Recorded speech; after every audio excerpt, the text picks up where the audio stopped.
आज पाप मोचनी एकादशी व्रत में सुनिए तुलसी माता की पावन कथा। स्वर्णी मुनि की पुत्री तुलसी अपूर्व सुंदर थी। उसकी इच्छा थी कि उनका विवाह भगवान नारायण के साथ हो। इसके लिए उन्होंने नारायण पर्वत की घाटी में स्थित बद्रीवन में घोर तपस्या की। दीर्घ काल तक तपस्या के उपरांत ब्रह्मा जी ने प्रसन्न होकर दर्शन दिए और वर मांगने को कहा। तब तुलसी जी ने कहा, हे सृष्टि के कर्ता ब्रह्मदेव, आप तो अंतर्यामी हैं, आपसे क्या छुपा है। सबकी मन की बात आप जानते हैं, फिर भी मैं अपनी इच्छा आपको बताती हूँ। मैं चाहती हूँ कि भगवान श्री हरि मुझे पति रूप में मिले। तुलसी की बातें सुन ब्रह्मदेव ने कहा, तुम्हारा अभीष्ट तुम्हें अवश्य मिलेगा। आपने पूर्व जन्म में किसी अपराध के कारण तुम्हें श्राप मिला है। इसी प्रकार भगवान श्री नारायण के एक पार्षद को भी दानव कुल में जन्म लेने का श्राप मिला है।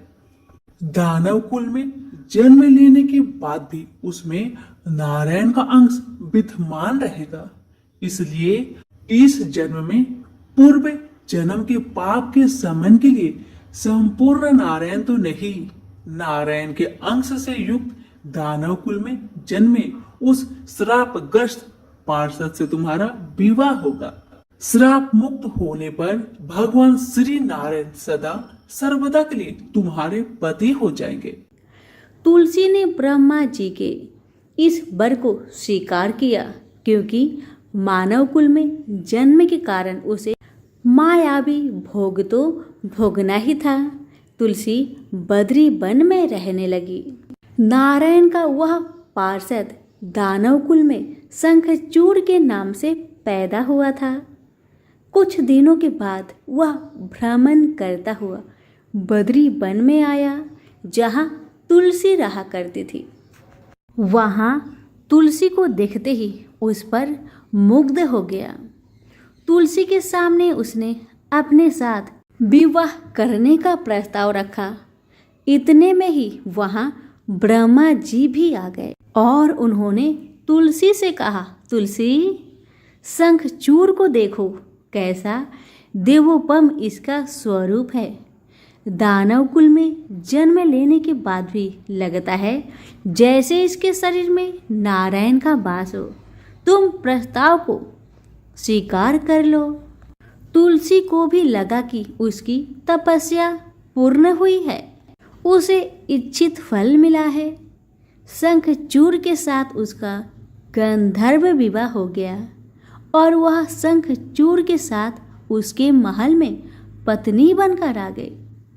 शंखचूड़ ने अपनी परम सुंदरी सती सावधि पत्नी तुलसी के साथ बहुत दिनों तक राज्य किया।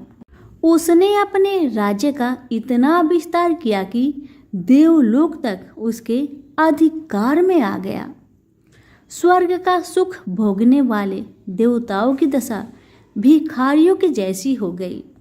शंखचूड़ किसी को भी कष्ट नहीं देता था, पर अधिकार और राज्य छीन जाने से सारे देवता मिलकर ब्रह्मा, विष्णु और शिव की सभा में गए तथा अपनी विपत्ति सुनाई। ब्रह्मा जी ने कहा, तुलसी परम साध्वी है, उसका विवाह शंखचूड़ से मैंने ही करवाया था।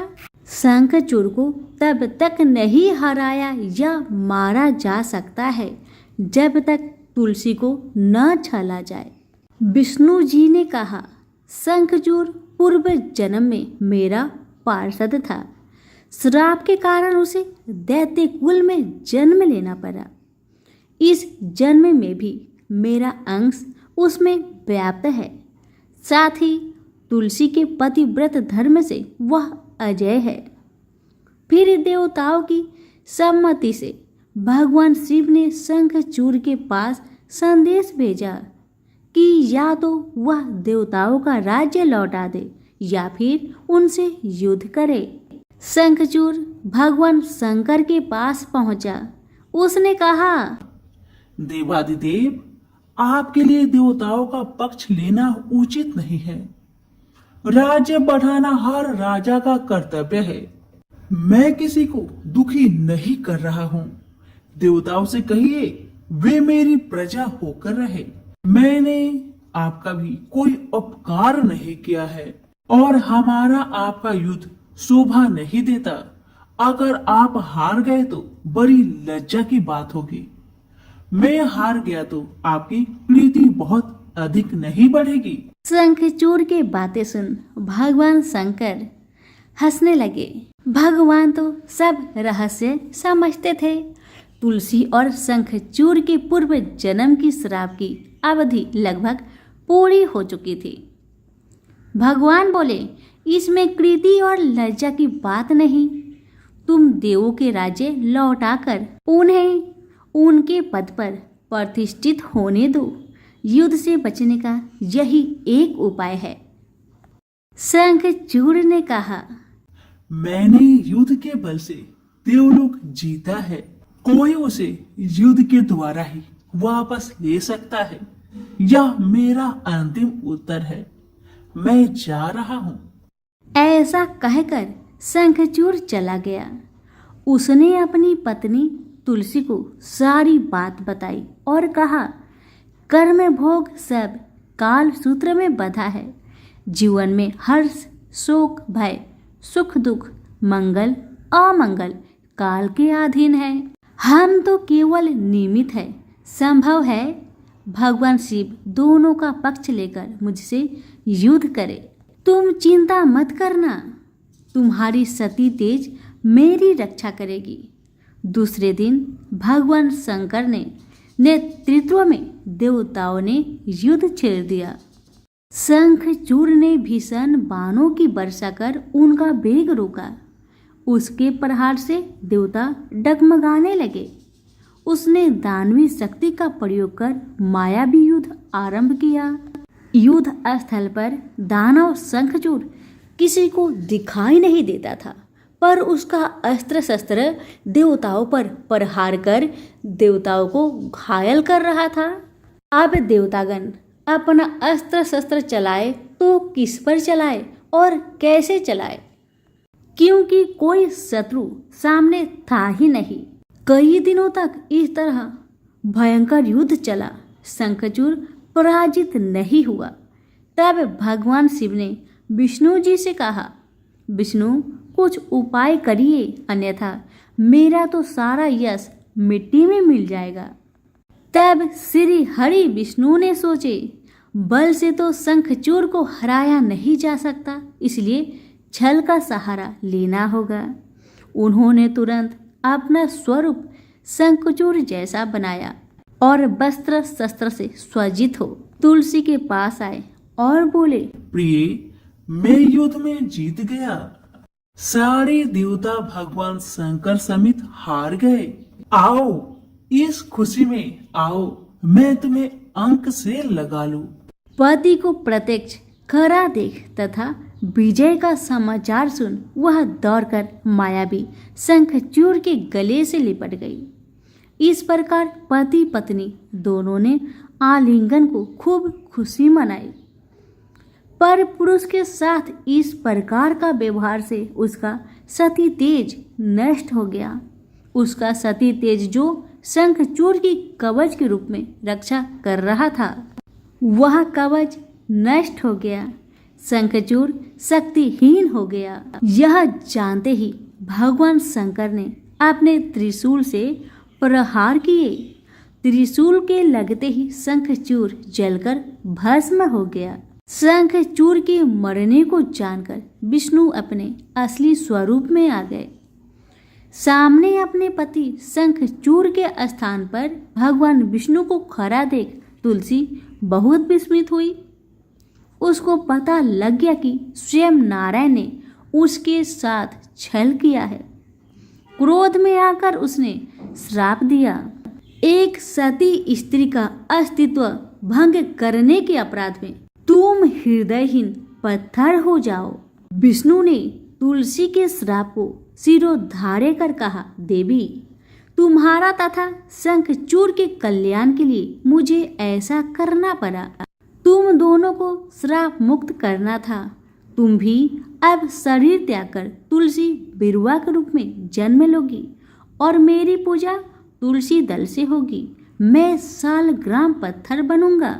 मेरे शीश पर तुम आदर से विराजमान होगी। तुम्हारे पति की हड्डियों के चूर्ण से शंख की उत्पत्ति होगी। उस शंख ध्वनि से देवताओं तथा मेरी पूजा आराधना होगी। जहाँ शंख ध्वनि होगी वहाँ मंगलमय में मैं विराजमान रहूंगा। तुमने पूर्व जन्म में बद्री वन में मुझे पाने के लिए बड़ी तपस्या की थी। अब अगले जन्म में मैं नारायण पर अस्तर के रूप में बद्रीनाथ वन में स्थापित हो जाऊंगा और मेरी पूजा अर्चना फल फूल से न होकर तुम्हारी तुलसी दल से होगी। मेरे शीश पर विराजमान होकर तुम मुझसे भी ऊंचा पद प्राप्त करोगी।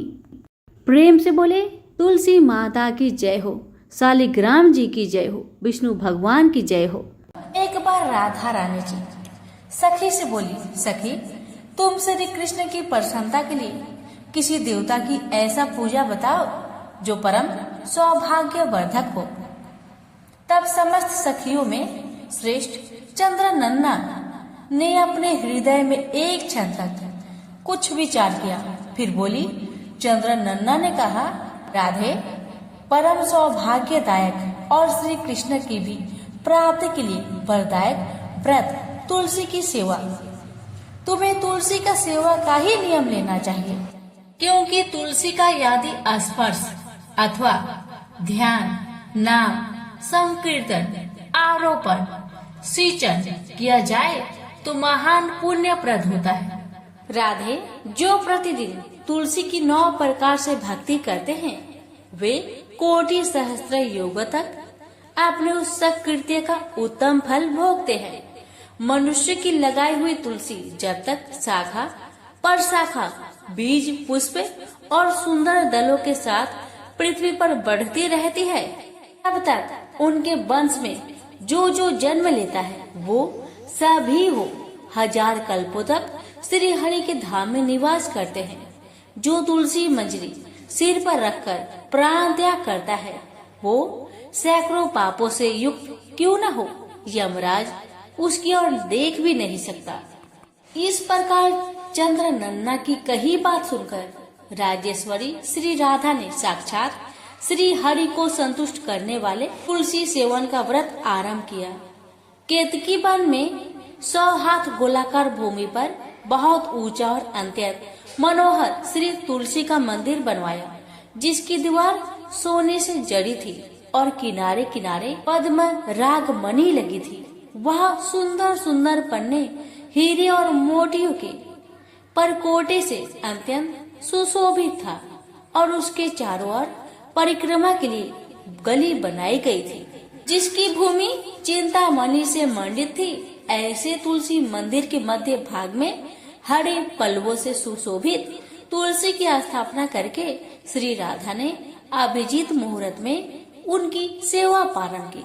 व्रत आरंभ करके उन्होंने प्रत्येक मास पृथक पृथक रस से तुलसी को सींचा। कार्तिक महीने में दूध से सींचा, मार्गशीर्ष मास में ईख के रस से सींचा, पौष में दक्षरा रस से, माघ में 12 मासी आम के रस से, फाल्गुन मास में अनेक वस्तुओं से मिश्रित मिश्री के रस से और चैत्र मास में पंचामृत से सींचा और वैशाख कृष्ण प्रतिपदा के दिन उद्यापन का उत्सव किया। उन्होंने 2 लाख ब्राह्मणों को 56 भोगों से तृप्त करके वस्त्र और आभूषणों के साथ दक्षिणा दी। मोटे मोटे दिव्य मोतियों का एक भार और स्वर्ण का एक कोटि भार श्री गंगाचार्य को दिया। उस समय आकाश से देवता तुलसी मंदिर पर फूलों की वर्षा करने लगे। उसी समय स्वर्ण सिंहासन पर विराजमान हरि प्रिया तुलसी देवी प्रकट हुई। उनके 4 भुजाएं थी, कमल दल के समान विशाल नेत्र थे, 16 वर्ष की सी अवस्था और श्याम कांति थी। मस्तक पर हेममय किरीट प्रकाशित था। और कानों में कंचनमयी कुंडल झलमला रहे थे। गरुड़ से उतरकर तुलसी देवी ने रंगवल्ली जैसे श्री राधा जी को अपनी भुजाओं से अंक में भर लिया और उनके मुख चंद्र का चुंबन किया। तुलसी बोली, कलावती राधे, मैं तुम्हारी भक्ति से प्रसन्न हूँ। यहाँ इंद्रिय, मन, बुद्धि और चित्त द्वारा जो जो मनोरथ तुमने किया है वह सब तुम्हारे सम्मुख सफल हो।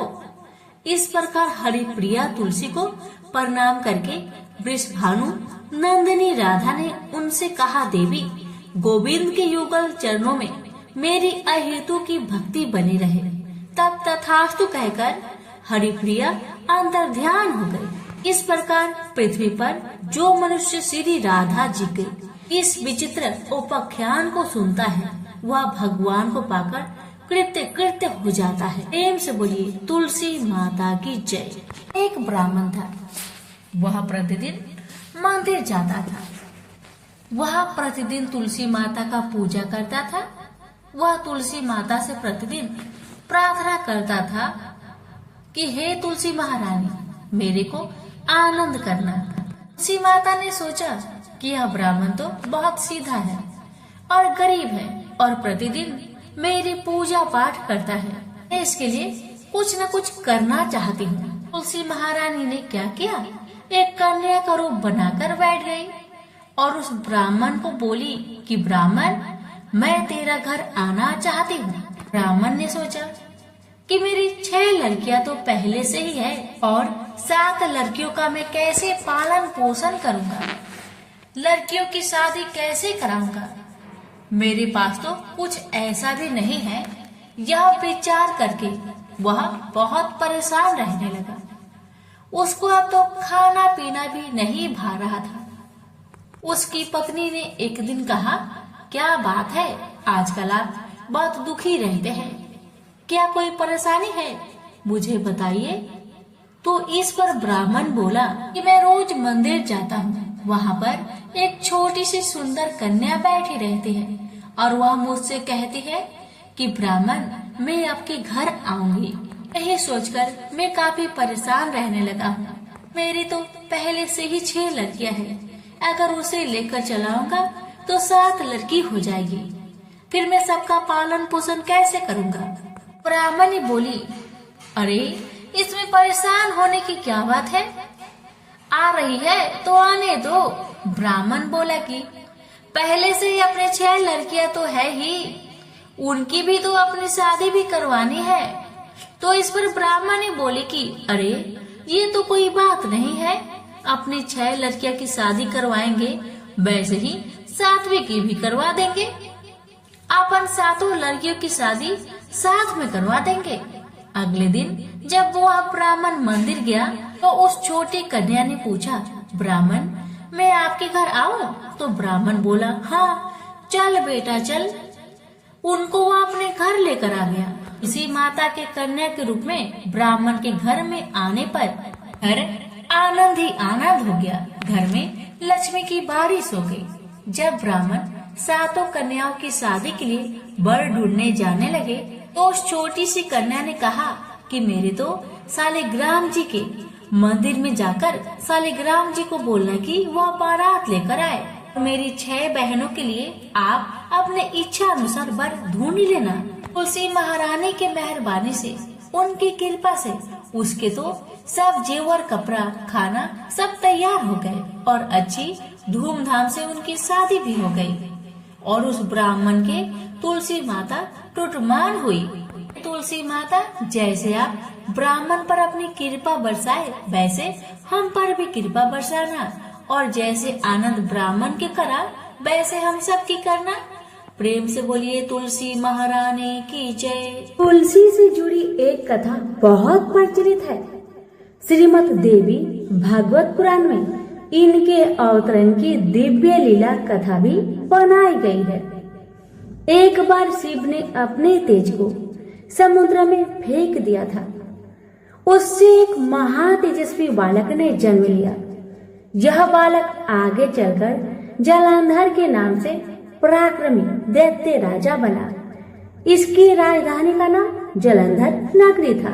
दैत्यराज कालनेमी की कन्या वृंदा का विवाह जलंधर से हुआ। जलंधर महाराक्षस था। अपनी सत्ता के मद में चूर उसने माता लक्ष्मी की पाने की कामना से युद्ध किया, परंतु समुद्र से ही उत्पन्न होने के कारण माता लक्ष्मी ने उसे अपने भाई के रूप में स्वीकार किया। वहां से पराजित होकर वह देवी पार्वती को पाने की लालसा से कैलाश पर्वत पर गया। भगवान देवाधिदेव शिव का ही रूप धरकर माता पार्वती के समीप गया, परंतु माँ ने अपने योग बल से उसे तुरंत पहचान लिया तथा वहां से अंतर ध्यान हो गई। देवी पार्वती ने क्रोध होकर सारा वृंदावन भगवान विष्णु को सुनाया। जलंधर की पत्नी वृंदा अत्यंत पतिव्रता स्त्री थी। उसी के पतिव्रत धर्म की शक्ति से जलंधर न तो मारा जाता था और न ही पराजित होता था। इसलिए जलंधर का नाश करने के लिए वृंदा के पतिव्रत धर्म को भंग करना बहुत जरूरी था। इसी कारण भगवान विष्णु ऋषि का भेष धारण करके वन में जा पहुँचे, जहाँ वृंदा अकेली भ्रमण कर रही थी। भगवान के साथ दो मायावी राक्षस भी थे, जिन्हें देखकर वृंदा भयभीत हो गई। ऋषि ने वृंदा के सामने पल में दोनों को भस्म कर दिया।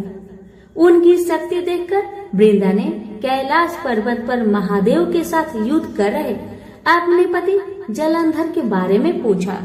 ऋषि ने अपने माया जाल से दो बानर प्रकट किए। एक बानर के हाथ में जलंधर का सिर था तथा दूसरे के हाथ में धड़। अपने पति की यह दशा देखकर वृंदा मूर्छित होकर गिर पड़ी। होश में आने पर उन्होंने ऋषि रूपी भगवान से विनती की कि वह उसके पति को जीवित करे। भगवान ने अपनी माया से पुनः जलंधर का सिर धड़ से जोड़ दिया, परंतु स्वयं भी वह उसी शरीर में प्रवेश कर गए। वृंदा को इस छल का जरा भी आभास न हुआ। जलंधर बने भगवान के साथ वृंदा पतिव्रता का व्यवहार करने लगी, जिससे उसका अस्तित्व भंग हो गया। ऐसा होते ही वृंदा का पति जलंधर युद्ध में हार गया। इसी सारे लीला का जब वृंदा को पता चला तो उसने क्रोध होकर भगवान विष्णु को शीला होने का श्राप दे दिया तथा स्वयं सती हो गई। जहाँ वृंदा भस्म हुई वहाँ तुलसी का पौधा उगा। भगवान विष्णु ने वृंदा से कहा, हे वृंदा, तुम अपने अस्तित्व के कारण मुझे लक्ष्मी से भी अधिक प्रिय हो गई हो। अब तुम तुलसी के रूप में सदा मेरे साथ रहोगी। जो मनुष्य भी मेरे शालिग्राम रूप के साथ तुलसी का विवाह करेगा उसे इस लोक और परलोक में विपुल यश प्राप्त होगा। जिस घर में तुलसी होती है वहाँ यम के दूत भी असमय नहीं जा सकते। गंगा व नर्मदा के जल में स्नान तथा तुलसी का पूजन बराबर माना जाता है। चाहे मनुष्य कितना भी पापी क्यों न हो, मृत्यु के समय जिसके प्राण मंजरी रहित तुलसी और गंगा जल मुख में रखकर निकल जाते हैं, वह पापों से मुक्त होकर बैकुंठ धाम को प्राप्त होता है। जो मनुष्य तुलसी व आंवलों की छाया में अपने पितरों का श्राद्ध करता है, उसके पितर मोक्ष को प्राप्त हो जाते हैं। उसी दैत्य जलंधर की यह भूमि जलंधर नाम से विख्यात है। सती वृंदा का मंदिर मोहल्ला कोट किशनचंद में स्थित है। कहते हैं इस स्थान पर एक प्राचीन गुफा थी जो सीधी हरिद्वार तक जाती थी। सच्चे मन से 40 दिन तक सती वृंदा देवी के मंदिर में पूजा करने से सभी मनोरथ पूर्ण होते हैं। तो प्रेम से बोलिए तुलसी मैया की जय। अब सुनिए तुलसी मैया की आरती।